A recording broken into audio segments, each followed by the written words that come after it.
2 ஏக்கருக்கும் குறைவாக விவசாய நிலம் உள்ள விவசாய குடும்பங்களைச் சேர்ந்த மாணாக்கர்களுக்கு முழு கல்வி கட்டண விலக்கு அளிக்கப்படும் என உயர்கல்வித்துறை அமைச்சர் விஸ்வநாதன் அறிவித்துள்ளார்.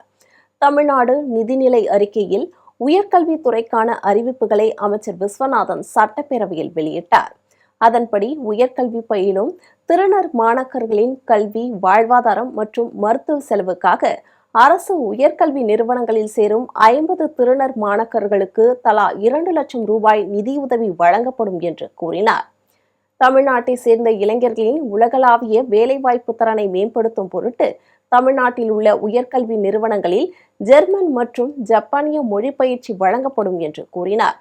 செயற்கைக்கோள் வடிவமைக்கும் திட்டத்திற்காக தமிழ்நாட்டை சேர்ந்த பொறியியல் மாணவர்களுக்கு ஆண்டுதோறும் 10 திட்டங்களுக்கு 5 லட்சம் ரூபாய் வீதம் மொத்தம் 50 லட்சம் ரூபாய் நிதியுதவி வழங்கப்படும் என்று கூறினார்.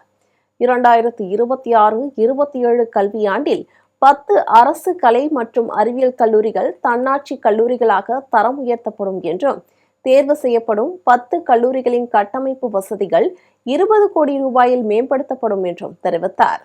தகுதியான ஆசிரியர்கள் அனைவரும் பயன்பெறும் வகையில் செப்டம்பர் 1ஆம் தேதி முதல் நிதி பயன்கள் செயல்படுத்தப்படும் என்று குறிப்பிட்டார்.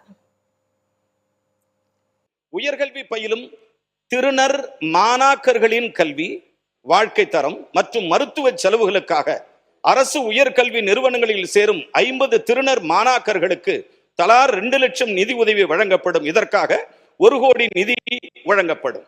ஆதி திராவிடர், பழங்குடியினர் மற்றும் பொருளாதாரத்தில் பின்தங்கிய குடும்பங்களைச் சேர்ந்த முதல் தலைமுறை மாணாக்கர்களுக்கு முழுமையான கட்டண விலக்கு வழங்கப்படும்.